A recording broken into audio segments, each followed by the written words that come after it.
Hola y saludos, bienvenidos de nuevo a otro episodio de Estableciendo su Nombre, explorando la anchura y la profundidad del carácter de Dios. El propósito principal de este programa es llevar a la vanguardia de nuestras mentes y vidas quién es Dios y qué representa para nosotros hoy. Estoy muy contenta de estar aquí con ustedes de nuevo y he estado esperando nuestro tiempo juntos toda la semana y espero que ustedes también. Tomemos un momento para agradecer a Dios por darnos la oportunidad de pasar algún tiempo en su palabra, aprendiendo más sobre Él y su naturaleza multifacética. Amén. Señor, te damos gracias por este día.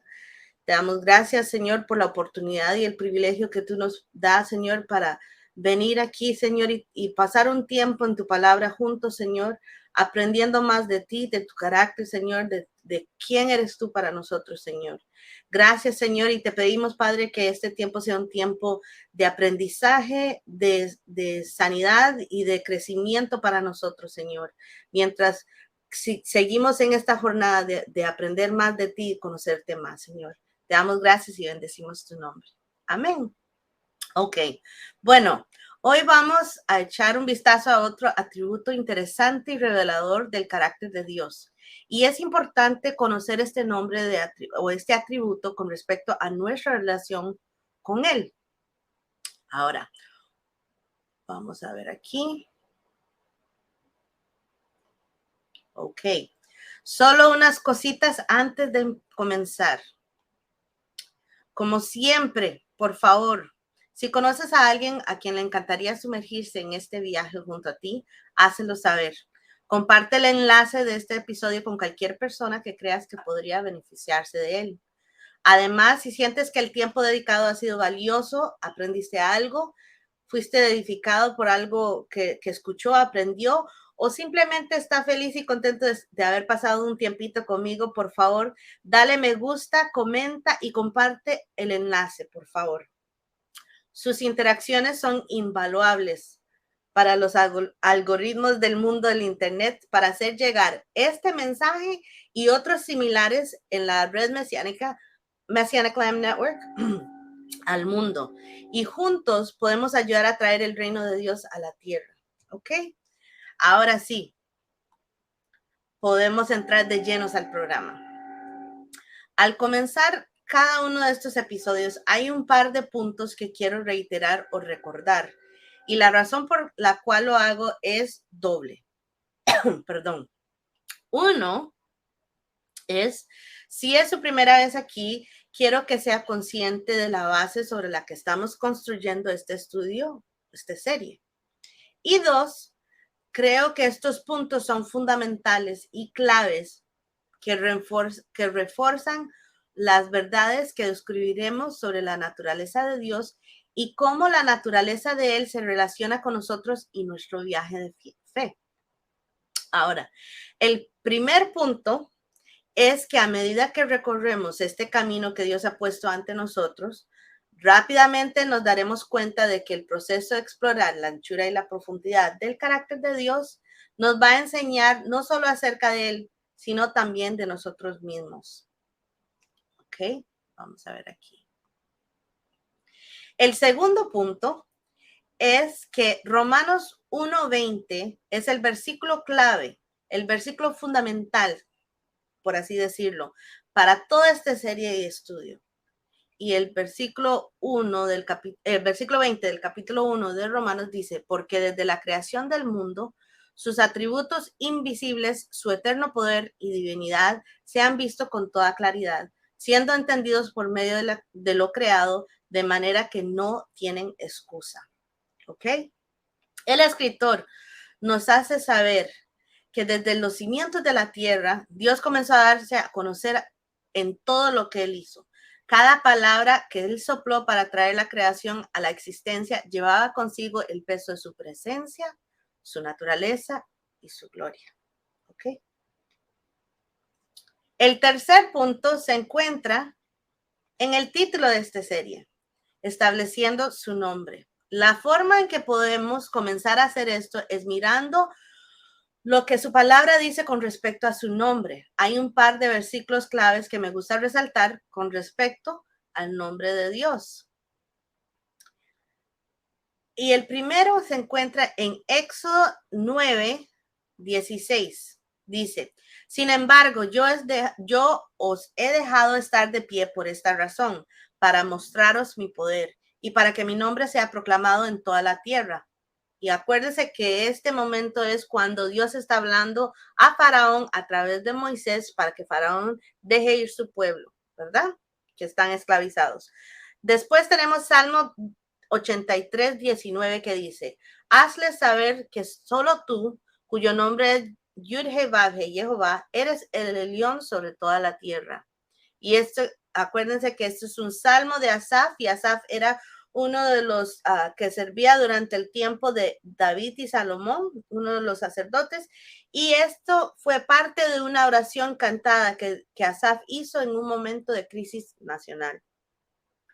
Y después tenemos a Ezequiel 39:7, que dice, así que daré a conocer mi santo nombre entre mi pueblo Israel. No dejaré que mi santo nombre sea profanado más.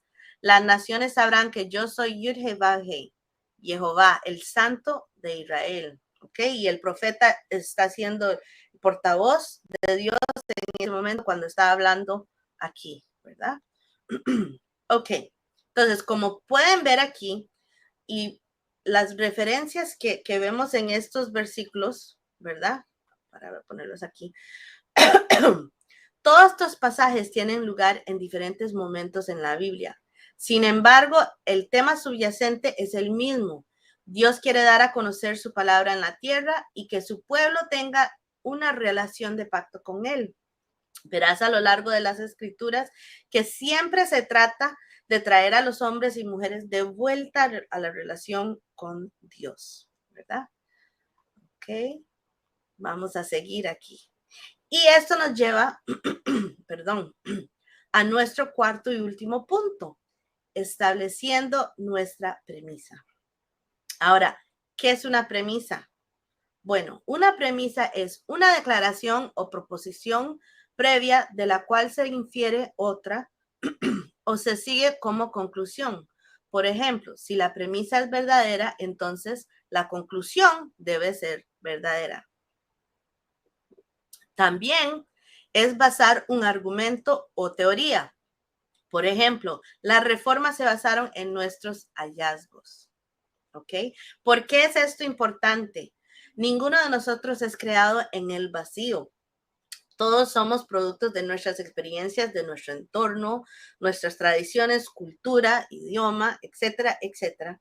Entonces, cuando nos acercamos a las escrituras, todo lo estamos haciendo a través de un lente, ¿cierto? Al establecer una premisa, podemos determinar nuestro punto de partida y empezar a construir a partir de ahí, ¿verdad? Ok, entonces, ¿cuál es nuestra premisa? Bueno, nuestra premisa es que Dios desea una relación con su pueblo, que Dios desea que sepamos quién es Él y que Dios desea que lo busquemos, ¿ok? Esa es la base, ese es el fundamento sobre el cual nosotros vamos a trabajar, ¿ok? Ahora que tenemos nuestros cimientos, vamos a empezar a construir algunos muros y estamos en una misión como Nehemías para construir los fuertes muros de nuestra fe, y el deseo de mi corazón es que el episodio de hoy ayude a hacer precisamente eso, ¿ok? Y les cuento, que lo que Dios ha estado haciendo a través de este programa ha sido maravilloso en mi vida personal y espero que en la vida de ustedes también. Y me gozo tanto cuando veo Dios responder a ese deseo de nosotros de buscarlo a Él. El deseo de Él es que nosotros lo busquemos. Y cuando Él ve que el deseo de nosotros es de buscarlo a Él, también eso alegra el corazón de Dios. Y cuando yo veo la respuesta inmediata a ese deseo, alegra muchísimo mi corazón. Entonces, les quiero pedir un favor. Si al final del programa siempre les digo que mi oración es que Dios se manifieste de una manera especial y específica de acuerdo al carácter o al atributo que estamos estudiando ese día.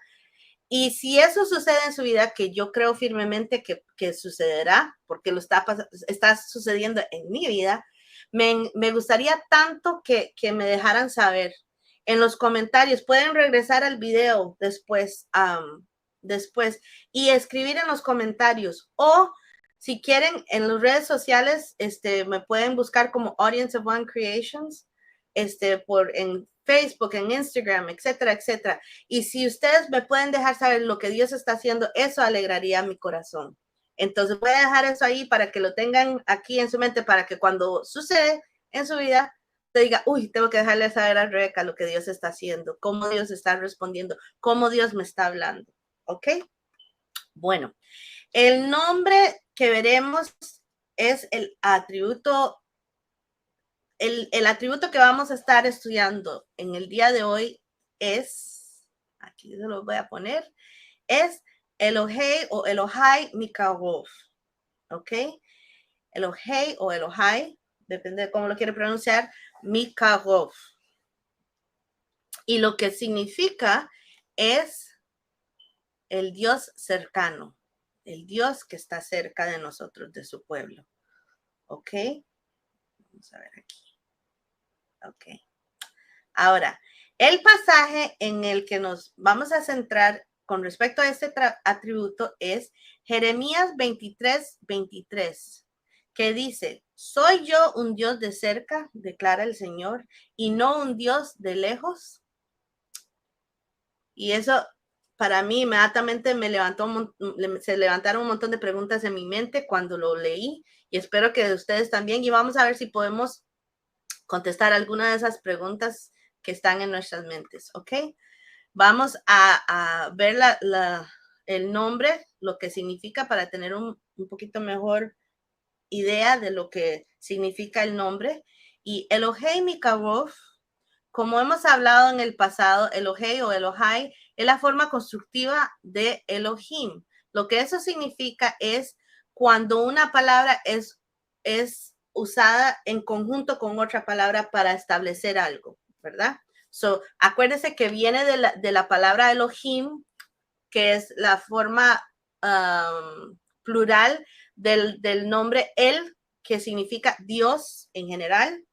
En la palabra usted lo va a ver que se usa para hablar de Dios, también en unas partes se usa para hablar de dioses paganos, porque es la forma general que se usa para el nombre, para la palabra Dios, como nosotros usamos la palabra Dios, ¿cierto? ¿Ok? Mi en hebreo significa quién. So, tal vez alguna vez ustedes han cantado la canción Mi Kamoja Adonai. Mi Kamoja, ¿quién es como tú, oh Señor? ¿Se acuerdan de esa canción? La palabra mi ahí significa quién, ¿ok? Y Karov significa cercano, que viene de la palabra Karav, que significa acercarse o aproximarse, ¿ok? So, Elohei o Elohai Mikarov, ¿ok? Vamos a seguir. Ahora, como yo soy una persona bastante visual, ya lo sabemos, ¿verdad? Inmediatamente la imagen que me vino a la mente tiene que ver con algo que sucedió cuando yo estaba en Israel en el 2016, cuando pasé el verano ahí en un programa y estábamos teniendo un tiempo de alabanza y adoración. Y la mujer que estaba dirigiendo la alabanza y la adoración, estábamos en un tiempo muy lindo y ella empezó a cantar una frase en inglés y la frase era, cara a cara, aliento con aliento, cachete con cachete. O sea, era una idea de tener a Dios tan cerca. Y para mí, entonces, cuando vi esta palabra o este atributo de Dios, lo que yo vi eran dos caras muy cercas, ¿verdad? Muy cercanas. Entonces, esa imagen también nos da otra idea, especialmente si lo vemos con respecto al versículo que tenemos como referencia, ¿verdad? Jeremías 23:23. Y es el hecho de que Dios no es un Dios lejano, ¿verdad? Rahok es la palabra lejano. Dios no está allá lejos, ¿verdad? Sino que Él está cerca de nosotros, cerca de su pueblo, ¿verdad? Entonces, cuando empecé a pensar en esta idea de tener a Dios cerca, me vino a la mente un pasaje en la palabra y varios pasajes en la palabra que me gustaría que lo viéramos hoy. ¿Ok? Y el primero que pensé fue la primera escritura que pensé o la historia se encuentra en el libro de Reyes 18. Y el libro de Reyes 18 dice así.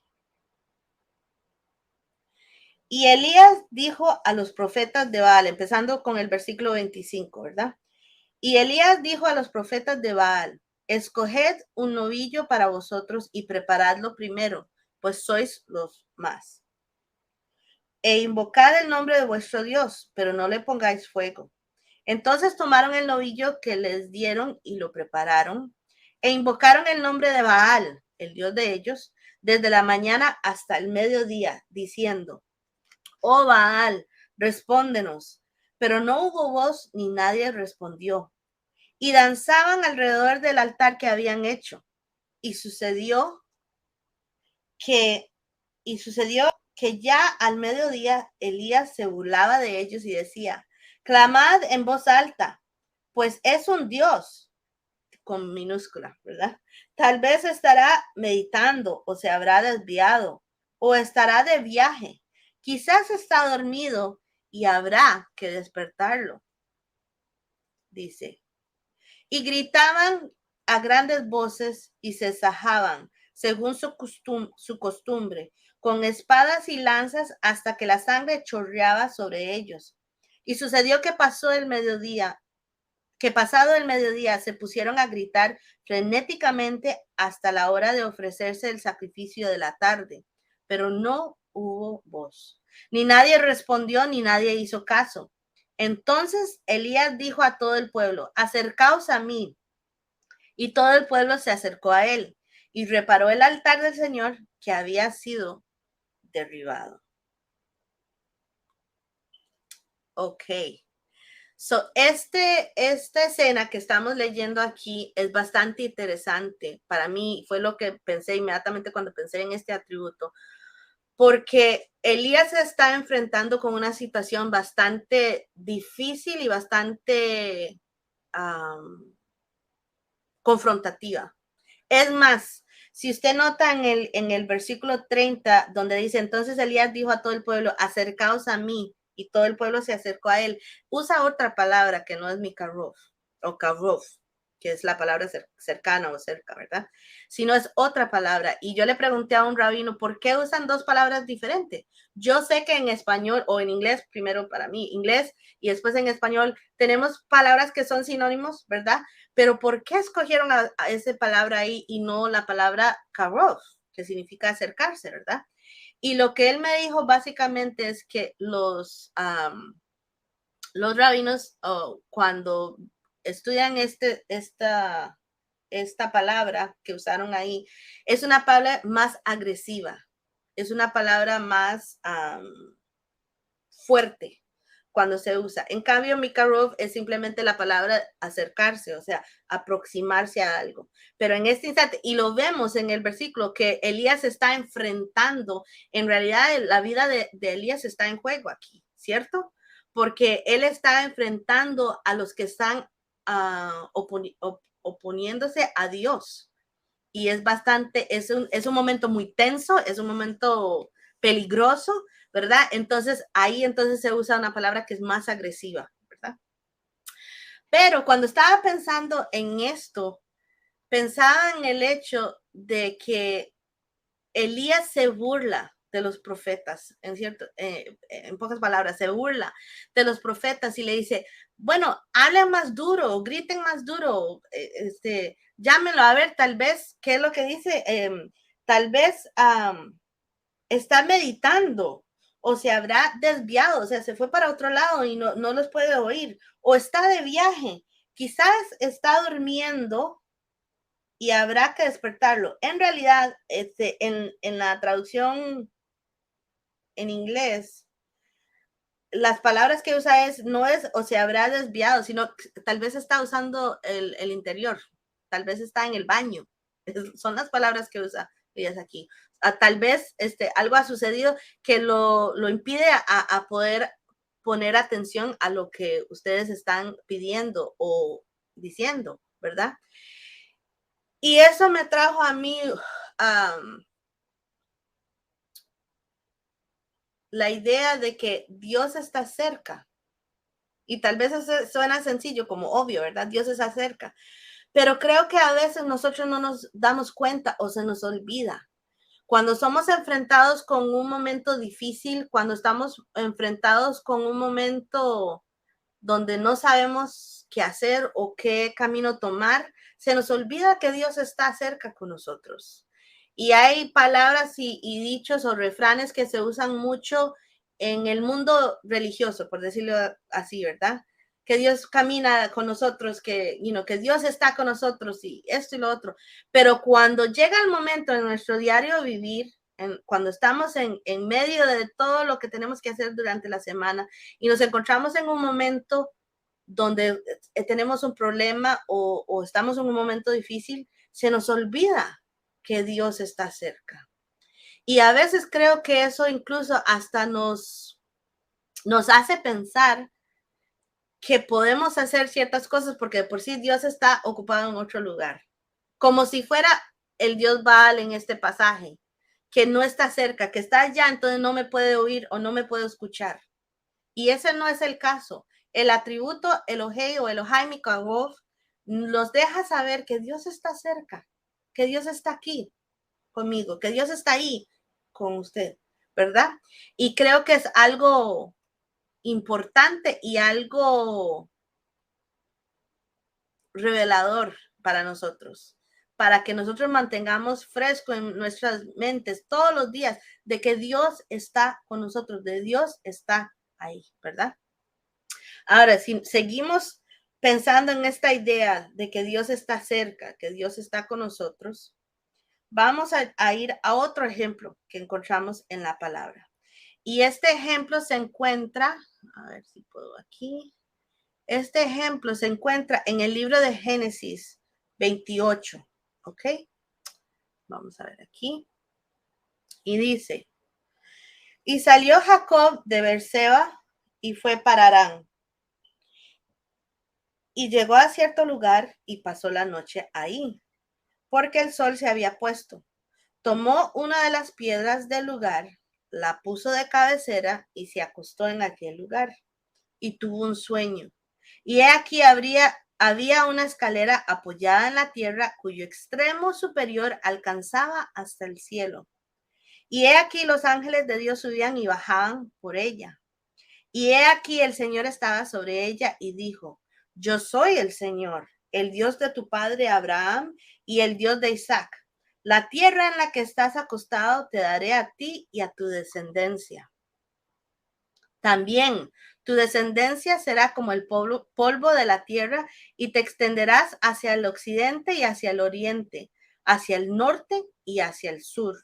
Y en ti y en tu simiente serán bendecidas todas las familias de la tierra.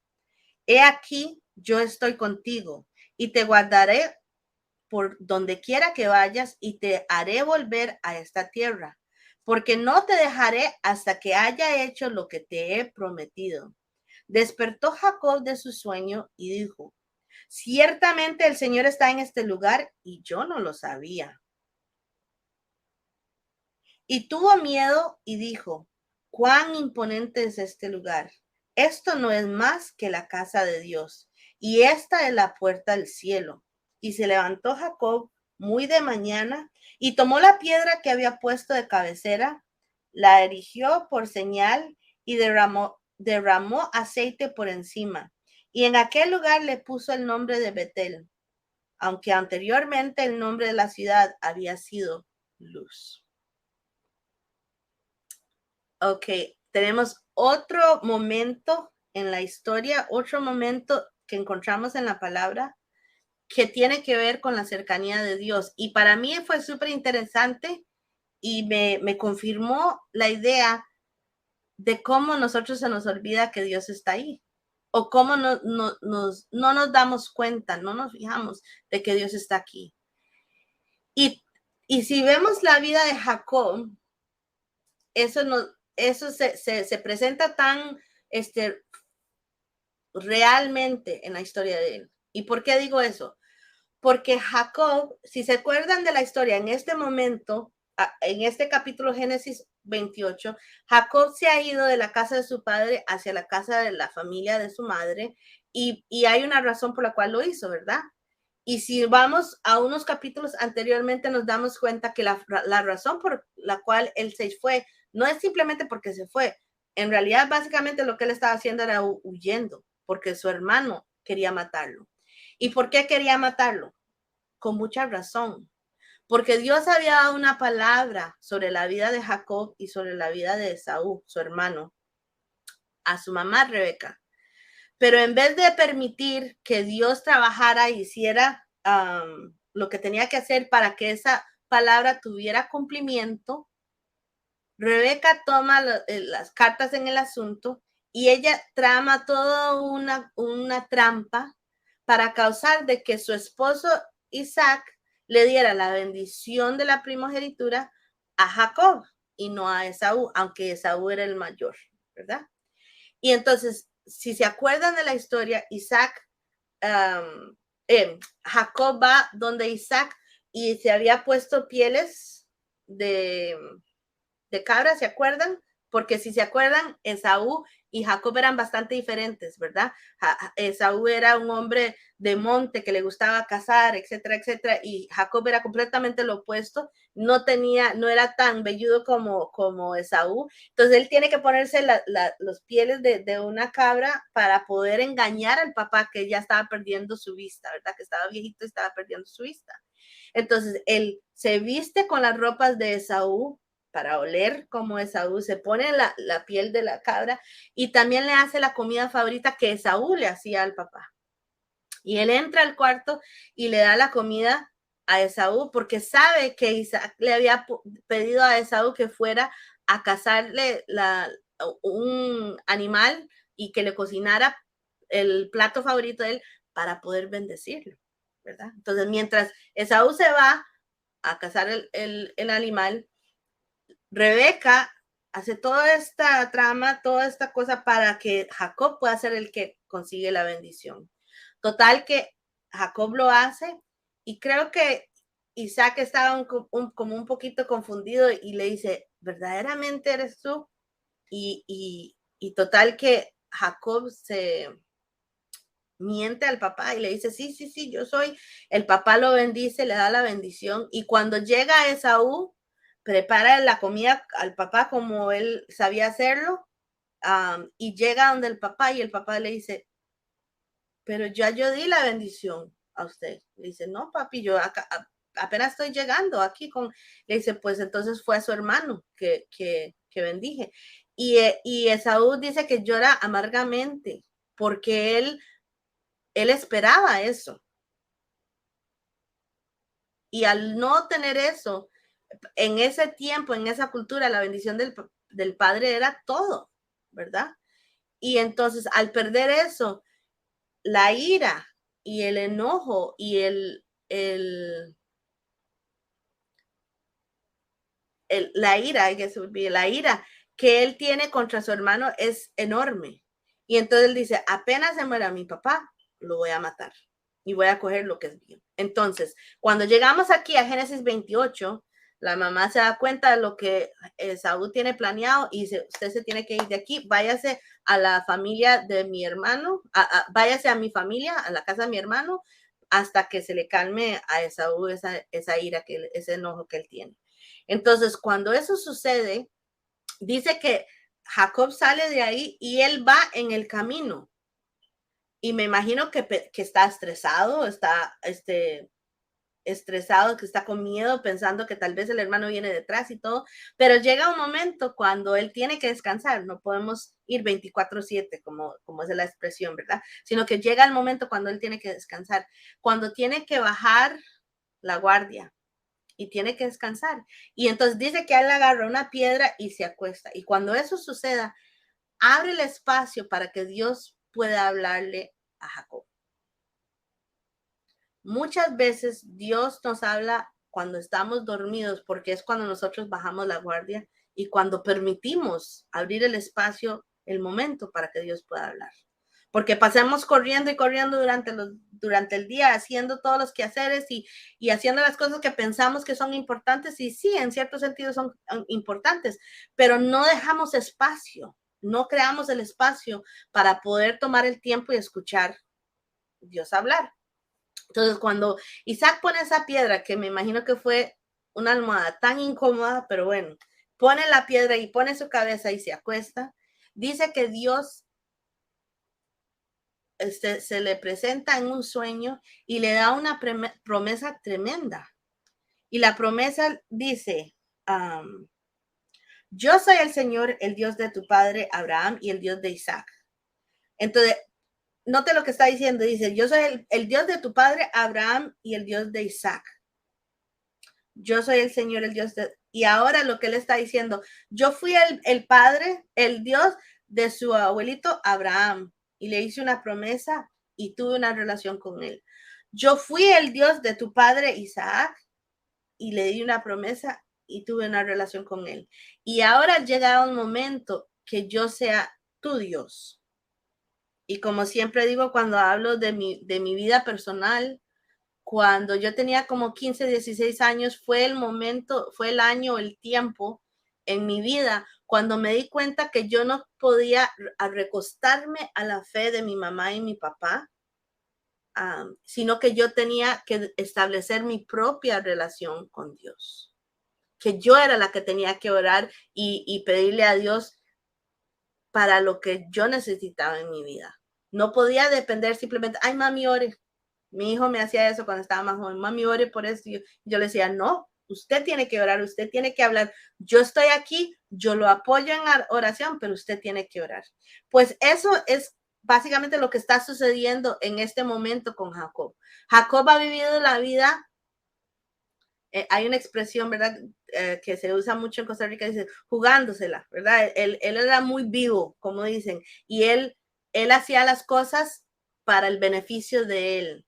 Él ha vivido la vida escuchando la voz de su mamá y hacía lo que la mamá le decía que hiciera. Y ha llegado el momento cuando Dios le dice, eso aquí ya terminó. Ve hasta el punto donde ha llegado Jacob, que tiene que huir porque su hermano lo quiere matar. Y es el momento que yo sea tu Dios y vamos a entrar en pacto, vamos a tener un pacto entre tú y yo. Dice, la tierra en la que estás acostado te la daré a ti y a tu descendencia. También tu descendencia será como el polvo de la tierra y te extenderás hacia el occidente, hacia el oriente, hacia el norte y hacia el sur. Y en ti, en tu simiente serán bendecidas todas las familias de la tierra. Acuérdense que en este tiempo la tierra y la descendencia eran las dos cosas más importantes para un hombre. El hombre que no tenía hijos era una persona que era considerado una persona no bendecida. La bendición venía a través de la descendencia de uno y de la tierra que uno tenía, porque acuérdese que es un grupo de personas que eran agricultores, que trabajaban la tierra, que tenían ganado, etcétera, etcétera. Esas dos cosas eran sumamente importantes y a eso es que se dirige Dios con Jacob, porque sabe lo que Jacob le interesa en ese momento. Entonces Dios le dice, yo voy a ser tu Dios y lo que voy a hacer es que voy a darte descendencia y le voy a dar la tierra que en la que estás ahorita, ¿verdad?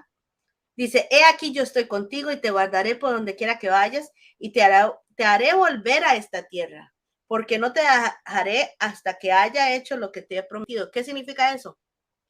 Él dice, la tierra donde está pisando ahorita es lo que te voy a dar. Pero ¿qué pasa? Él no se va a quedar ahí, ¿verdad? Él se tiene que ir por lo que él hizo. Y no es hasta un tiempo después que él va a regresar. Y no es hasta mucho después que Dios cumple su palabra a Jacob a través del pueblo de Israel, ¿verdad? Pero es en este momento que Dios está estableciendo algo con Jacob y lo hace acercándose a Jacob. Lo hace llegando a un momento donde él está hablando cara a cara con Jacob y diciéndole qué es lo que él va a hacer, ¿verdad? Y lo que me interesó tantísimo de todo esto es que sucede esto tan grandioso. Imagínense si usted fuera Jacob y esto le sucede a usted y Dios se le acaba de revelar y le ha dado una promesa tan increíble y usted se despierta en la mañana y dice, ciertamente el Señor estaba en este lugar y yo no lo sabía. O sea, wow. Y eso indica, esta historia indica, es la vida de Jacob, pero es un ejemplo para nosotros. Dios tiene un propósito, Dios tiene un plan para nosotros, Dios tiene cosas que Él quiere hacer a través de nuestra vida, pero no nos damos cuenta de que Él está ahí, no nos damos cuenta de que Él está trabajando, no nos damos cuenta de que Dios quiere hablarnos y que Dios quiere tener una relación cara a cara, con aliento con nosotros. Y decimos, Dios estaba aquí y no me había dado cuenta. ¿Qué cosa? Pues espero que a través de este estudio tengamos en mente, aquí, frente de nuestra mente, de que Dios está cerca, de que Dios está aquí y que Dios desea tener una relación con su pueblo. Dios desea una relación cercana con su pueblo. Ok, vamos a seguir.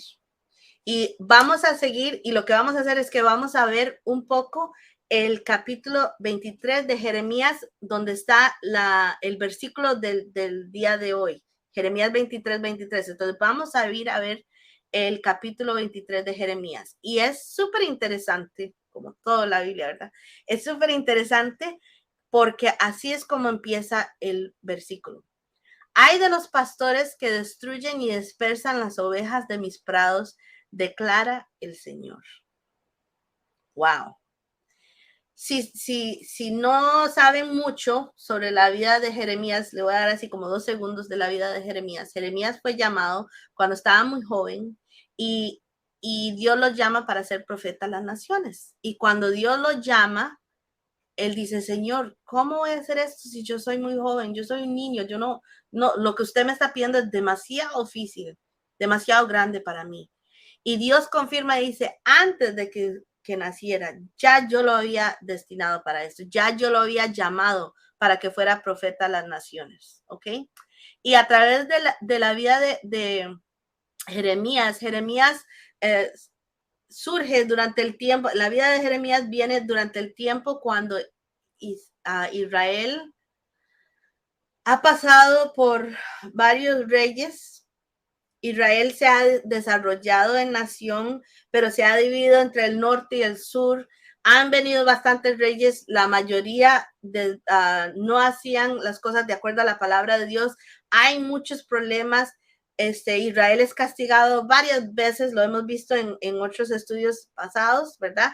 Que Israel se desviaba, Dios los castigaba, Israel clamaba, Dios escuchaba, Dios levantaban libertadores para ayudarlos, tenían momentos de paz y otra vez Israel se desviaba y estaban en ese juego por años y años y años. Cuando ya llega el tiempo de Jeremías y Israel está, ya ha tenido problemas, está en el tiempo del exilio. ¿Y qué quiero decir con eso? Que llega el momento, ¿se acuerda cuando hablamos del Erech Appaim, Avid Hatan Humim? el Dios de la nariz larga que toma tiempo para inhalar, o sea, es lento para la ira, pero eventualmente hay que exhalar. Y en ese momento el pecado de Israel ha llegado a un punto cuando ha sido llevado al exilio y la parte norte de Israel, ¿verdad? Y Jeremías se dirige a Judá y viene en contra de lo que está haciendo el pueblo en ese tiempo y el anhelo del corazón de Dios era que Judá, que Israel en su totalidad se arrepintiera y que regresara a los caminos del Señor. Y este capítulo es bastante interesante porque si se acuerdan, el capítulo clave para nosotros era que dice, soy un Dios de cerca, declara el Señor, y no un Dios de lejos. Cuando está hablando aquí, Dios lo que está haciendo es que está regañando, está viniendo en contra de los profetas y de los líderes de ese momento, de ese tiempo. Porque si vemos aquí en el versículo 1, dice, ay de los pastores que destruyen y dispersan las ovejas de mis prados, declara el Señor. Lo que Dios está haciendo referencia aquí es el hecho de que Dios usa portavoces, ¿cierto? Usa usó los profetas, usó los sacerdotes, los levitas, usó los reyes, etcétera, etcétera. Eran personas que Dios había escogido para dirigir al pueblo en el camino que Dios había establecido a través de su palabra, ¿cierto? Y entonces cuando esto sucede, lo peor es cuando usted entrega un trabajo a una persona, usted confía en una persona para hacer un trabajo y que ellos hagan completamente lo opuesto. Es como si uno tiene un negocio de una tienda de confites, por decirle algo, y usted pone una persona que va a trabajar el cajero y va a tener la tienda de confites y que entran los amigos de la persona que está trabajando en la caja y que la persona diga, no, tranquilo, pueden coger lo que quieran, no me tienen que pagar, no me tienen que, es gratis, se los regalo. ¿Qué va a pasar con el dueño de esa tienda? ¿O qué va a pasar con la tienda? La tienda va a quebrar en cierto momento porque no está entrando dinero. Pero ¿qué sucede? Que el dueño de la tienda había confiado en la persona que dejó en la caja para trabajarla y lo que hizo fue más bien echar todo a perder y hacer lo opuesto y hacer que el negocio perdiera dinero, ¿verdad?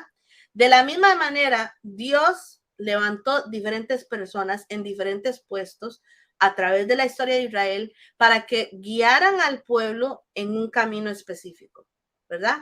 Como vemos, como sabemos con Abraham y como vemos en el capítulo 28 de Génesis, Dios habla específicamente con Jacob y dice, fui el Dios de Abraham, fui el Dios de Isaac, ahora voy a ser tu Dios y voy a hacer un pacto contigo y esto es lo que vamos a hacer. Y después de eso vemos con Moisés, cuando se levanta Moisés y Dios hace el pacto con Israel, que Dios establece muy específicamente la forma en que Él quiere que Israel viva su vida. Y muchas veces Dios le dice a Israel, no hagan lo que las otras naciones están haciendo. No repiten lo que ustedes están viendo en otras naciones, porque lo que yo tengo para ustedes es específico, es diferente. Pero para hacer eso, Dios levanta personas para que sigan en el camino y que cuando se vayan desviando los vaya endereciendo y cuando se desvían para acá los vaya endereciendo para que sigan el camino que Dios había puesto. Y lo que sucede aquí es que Jeremías está siendo el portavoz de Dios porque Dios está enojado, porque las personas que él puso en ese camino, en esa posición de liderazgo, más bien lo que han hecho es desviar el corazón de Israel. Desviar el corazón de Israel ¿en qué? En no seguir las fiestas, en no seguir los mandamientos, en ir detrás de otros dioses paganos, en otras prácticas paganas y completamente alejar al pueblo del camino que Dios había abierto para su pueblo. Entonces, la ira de Dios en este capítulo se ve en el versículo 23 donde dice, ¿soy yo un Dios de cerca?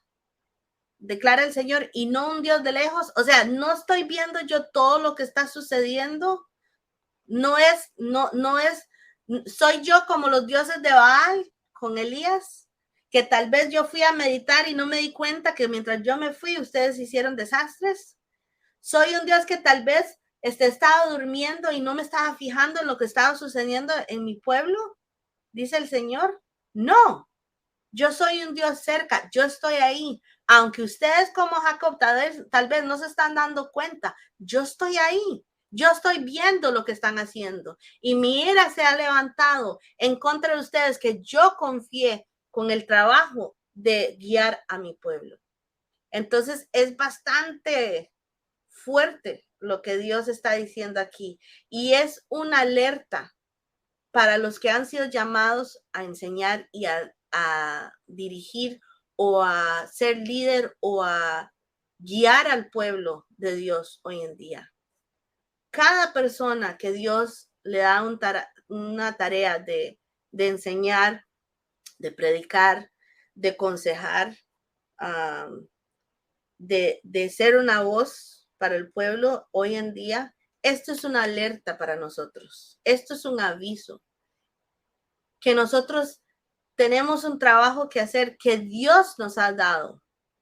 Y lo que vemos en Jeremías 23, si usted estudia la historia de lo que estaba sucediendo en ese tiempo, la razón por la cual muchos se habían desviado era por querer enriquecerse ellos mismos para ganar posición y autoridad. Porque acuérdese, por ejemplo, aquí hablo específicamente de los Estados Unidos donde yo estoy. Aquí hay una división muy clara entre lo que es el gobierno y la vida religiosa del pueblo. Hay una división, no se pueden mezclar. Me imagino que es así en otros países también, ¿verdad? Que hoy en los tiempos modernos hay una división. Todo lo que pasa en lo secular, lo que decimos, y todo lo que pasa en lo espiritual o lo religioso por aquí, ¿verdad? Pero ese no es el caso en la vida de Israel en ese tiempo. Todo era junto, no había una diferencia.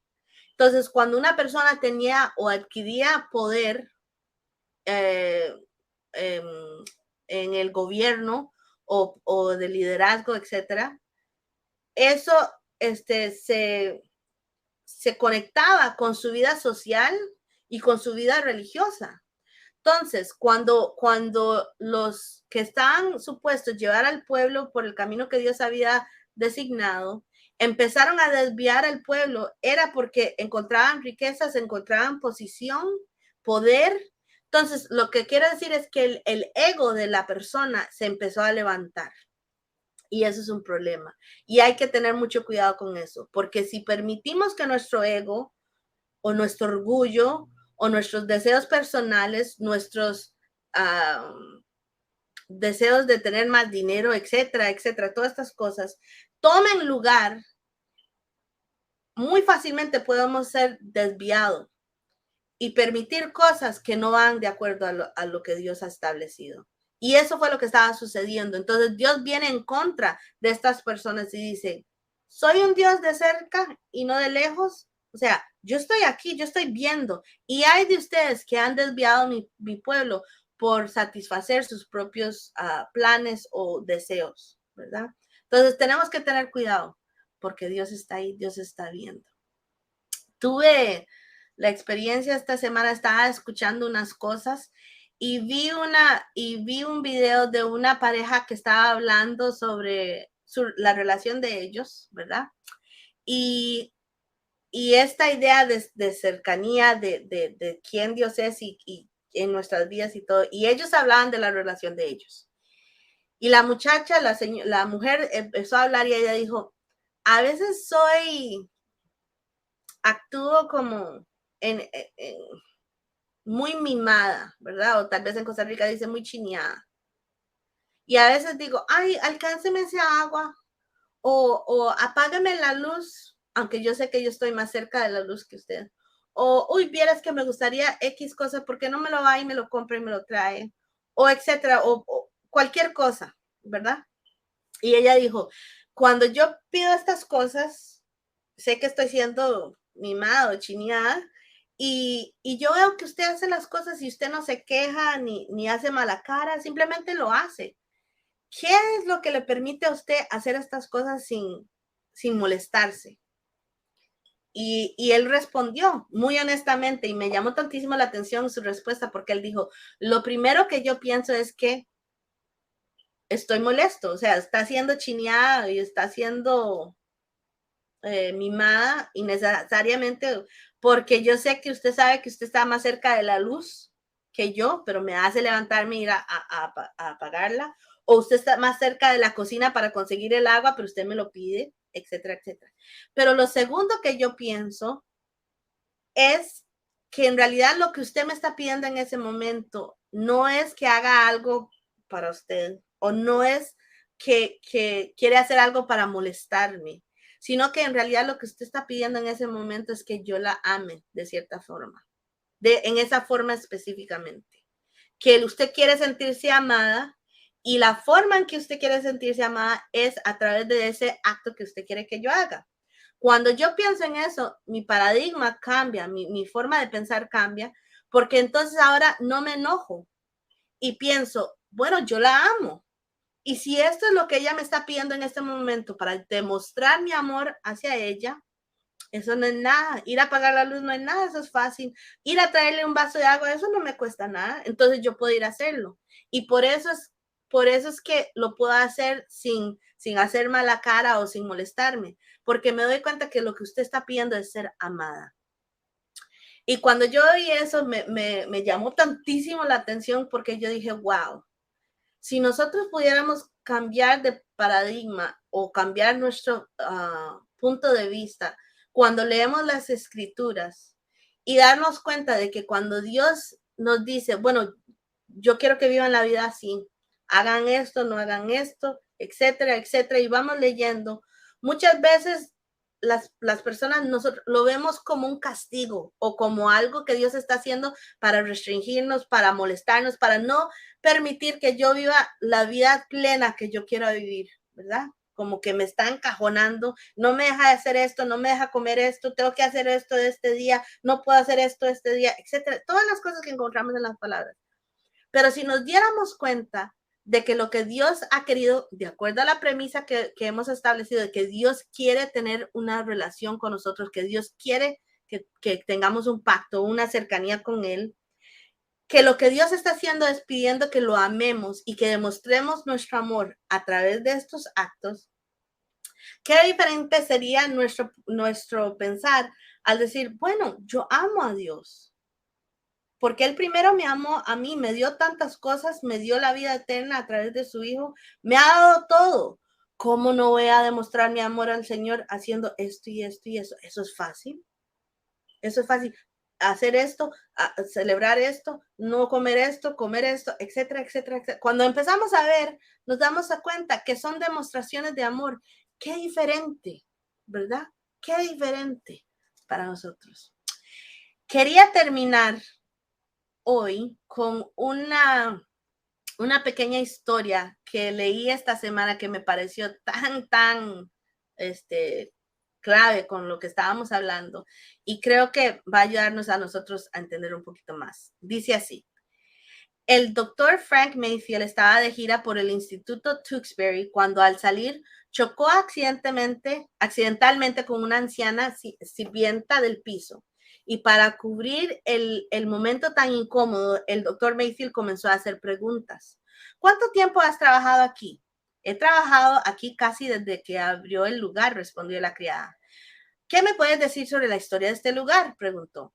No creo que pueda decirte nada, pero podría mostrarte algo. Con esa ella tomó su mano y lo llevó al sótano debajo de la sección más antigua del edificio. Señaló una de las que parecían pequeñas celdas de prisión con sus barras de hierro oxidadas con la edad y dijo, esa es la jaula donde solían mantener a Annie Sullivan. ¿Quién es Annie?, preguntó el médico. Annie era una niña que fue traída aquí porque era incorregible y nadie podía con ella. Era terrible. Y yo pensé un día, bueno, a mí no me gustaría que me tuvieran en una celda. Entonces yo dije, ¿cómo puedo ayudarla? Y entonces hice unos quequitos y se los dejé un día y se los comió. y empezamos a tener una relación. Cuando los doctores vieron eso, entonces me preguntaron que si yo podía ayudarles con Annie. Entonces, cada vez que ellos querían acercarse a ella, me llamaban a mí y yo ayudaba. Y se dieron cuenta de que Annie estaba casi ciega. Después de un tiempo, se abrió una escuela para los ciegos y Annie hasta incluso llegó a ser maestra. Y un día ella regresó al Instituto Tewksbury para ver si ella podía ayudar y le preguntó al director y el director le dijo, tengo una carta de un señor que tiene una hija que es completamente rebelde y es ciega y sorda.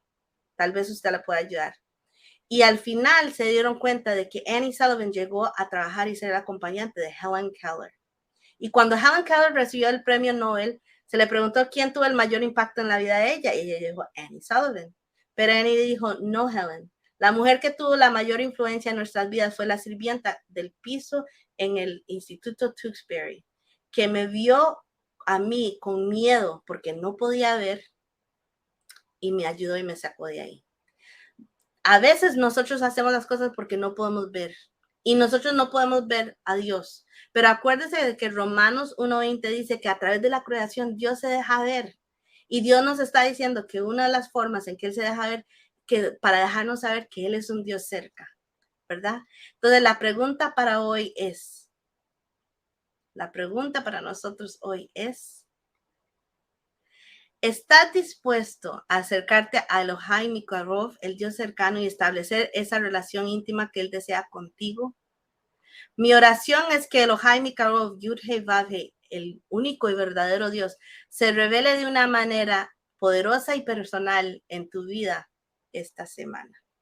Espero que esto haya sido de bendición para sus vidas y los veo la próxima vez cuando podemos seguir trabajando y explorando la profundidad y la anchura del carácter de Dios. Hasta la próxima vez.